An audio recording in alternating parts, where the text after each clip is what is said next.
আমি তখন আল খানসা হিফজখানায় পড়ি। বয়স 15 কিংবা 16 হবে। আমাদের হালাকায় এক মাঝবয়সী মহিলা ছিলেন, আফ্রিকান মহিলা। একদিন দোয়া কবুলের তালিম চলছিল।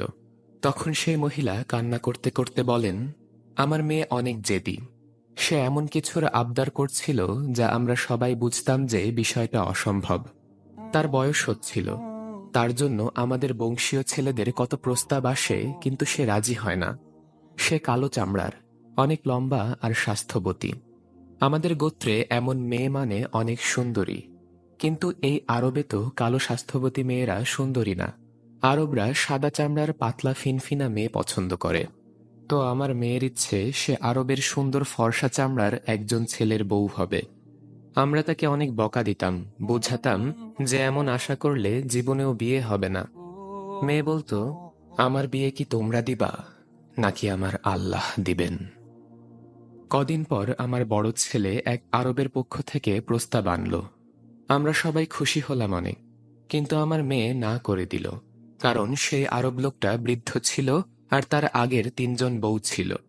আমার মেয়ের খুব রাগ হলো আর আমাদেরকে সাফ জানিয়ে দিল যে সে দিনদার আরব নীলচোখওয়ালা সুন্দর যুবক চায় আল্লাহর কাছে।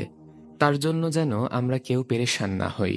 আল্লাহই এনে দিবেন তার সেই স্বপ্নের রাজপুত্র। আমরা বুঝেছিলাম ওর আর বিয়েই হবে না। একে তো ওর কালো চামড়া, চেয়ে বসছে সুন্দর সাদা চামড়ার আরব। আমরা নিচু বংশীয় গরিব মানুষ, আর আরবরা সেই ধনী আর উঁচু বংশীয়। সব না হয় মানলাম, কিন্তু নীল চোখ, এ আবার কোন পাগলামি? আরবদের বেশি থেকে বেশি খয়েরি চোখের হয়, কালো আর খয়েরি। নীল তো ইংলিশদের হয়। আমাদের তখন মনে হচ্ছিল ও আসলে বিয়েই করতে চায় না, তাই এসব আবদার করে। একদিন ওকে অনেক বকা দিয়েছি, গায়েও হাত তুলেছি। আমার মেয়ে কান্না করতে করতে বলেছে 1 সপ্তাহের ভেতরেই সে এই বাড়ি ছেড়ে চলে যাবে তার নীলচোখা আরব জামাইয়ের সাথে। আমরা খুব রাগ করলাম। মেয়ে পাগল হয়ে গেছে, মেয়ে বেয়াদব হয়ে গেছে, এসব বলে ওকে অনেক বকা দিচ্ছিলাম। সেই 1 সপ্তাহ আমার মেয়ে অনেক কান্না করেছে জায়নামাজ বিছিয়ে। সারাক্ষণ সারা রাত সে কান্না করে করে তার রবের নিকট দোয়া করেছে। ঠিক 7 দিনের দিন তার জন্য এক নীল চোখওয়ালা সুদর্শন আরব যুবকের পক্ষ থেকে বিয়ের প্রস্তাব এসেছে। আমরা সবাই এত বেশি খুশি হয়েছিলাম, ভাষায় প্রকাশ করার মতো না। ওয়াল্লাহি, যদি মানুষকে সিজদা করা জায়েজ থাকতো, শিরক না হতো, তাহলে সেদিন আমরা সবাই আমার সেই আল্লাহওয়ালা মেয়েকে সিজদা করতাম। আমি অবাক হয়েছি আমার মেয়ের ইয়াকিন দেখে, ওর তাওয়াক্কুল দেখে, ওর দুয়ার ক্ষমতা দেখে। আমি বিয়ের দিন আমার মেয়েকে বলছিলাম কি বলে সে আল্লাহর কাছে দোয়া করত। মেয়ে বলল, আমি সারাদিন ইস্তিগফার করতাম আর সারা রাত আমার পছন্দ ব্যক্ত করে দোয়া করতাম। আর আমার ইয়াকিন ছিল আল্লাহর কাছে সবই সম্ভব।